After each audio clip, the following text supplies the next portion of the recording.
How you doing, everyone? Okay, it's freezing cold outside, so the door is closed, and that gives us an opportunity to tell you about 2013 bell range. Now, mostly everyone's been waiting for the new carbon. So here it is, MX6 or M6, cunningly named after the Manchester-Liverpool motorway, actually Manchester-London motorway, and it's quite an angular looking helmet. The main thing that you notice straight away is that it's bigger than the M5 and the M4. The M4 is the old rounder shell, the M5 is the new more slimline one, and the M6 is just slightly bigger all round. Main reason apparently is to address the criticism of this shortness front to back that bell helmets are prone to, and so the helmet itself physically is slightly bigger than either the 5 or 6 or 5 or 4. It's also slightly heavier, which is again slightly perplexing. Even Bell claim about 1300 grams, which is about 300 grams more than the standard carbon. Fit wise, I know no more than you do, because this has been in here about 24 hours. Nobody's tried one on, so we're going to get a medium out of the box and compare it to the medium 5 and see how it feels. Okay, first thing you notice is that the 6 comes in exactly the same bag as the 5, so nothing posh there. I noticed earlier this vent on the top seems to be permanently open. And this is a cunning means of moving it that I don't know about yet, and the one on the front is open and closable. So let's try the 6 on, see how it feels, and then try the 5 on afterwards comparison. Well, that is actually a perfect fit on me. I thought the cheek pads would be tighter because they felt quite tight on the large when I tried that one on. I've never tried the medium on before. The cheek pads feel about the same. There is no pressure on my forehead at all, and it sits in a very good place above my brow, so excellent fit. Let me try the 5 on now, see how they feel compared. So this 5 been worn a few times, or tried on a few times. Straight on afterwards, as soon as you pick it up, you can feel the 5 is slightly lighter.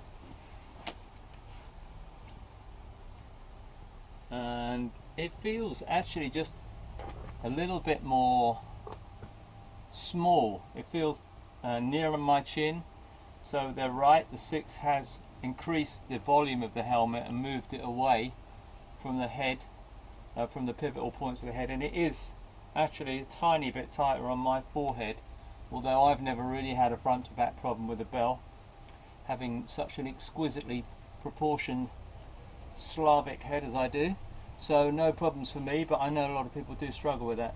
So it feels like not so much a different helmet, but a slightly increased helmet. So it's kind of the same design, but quantitatively it's been improved a little bit rather than any big change. Anyway, so going back to the 6, this is all there is at the moment, the plain M6 carbon, and there's not going to be any different colour schemes for at least 3 or 4 months. So if that one doesn't light your candle, as it is, by the way, we do have race visors already, but if the 6 doesn't do it for you, the next helmet out of the box definitely will. This is the new M5 carbon for this year. Again, never been out of a box in England as far as I know, and this is the M5 carbon with a white stripe, so it looks a little bit like the Daytona, but it transforms this helmet completely, and it really does look amazing. With dark visor, fantastic. So there you have it. So very similar in design to the Daytona, but of course several hundred grams lighter, and probably a tiny bit more generous pro rata for the sizing, because carbon always tends to have a tiny little bit more room per size. Let me just try it on, see how it fits straight out the box. Cap off, bed head out. Yeah, it's fantastic, just as it was. Again, tighter than the new helmet, but on me an ideal fit. I love this helmet. I'm pretty sure these are just going to fly, especially with the gold grille there. Looks amazing. Great colour scheme. Just if you're worried about colour matching, this goes with anything. So that's the new M5 carbon. Let's put it on top of an M5 and hope it doesn't fall off. And then the new colour scheme in the Daytona for this year is also very exciting. I was particularly worried about this because I'm not a fan of Hi-Viz anything, and there is no cool Hi-Viz basically, but this is about as cool as it gets. Again, just Bell seem to have, you know, a slightly different approach to Hi-Viz to everybody else, and quite honestly that's the best looking Hi-Viz helmet I've ever seen. And again, I'm pretty sure this is just going to fly off the shelves. It's not quite day glow, but it's about as visible as you can get. Exactly the same as previous Daytonas. There aren't any changes. The vents are the same, visor system's the same. All the latest Daytonas, if you don't know, have got black straps on the inside instead of white ones. So if you do get offered a cheaper one and it's got a white strap, it's not a disaster, but you know it's older stock.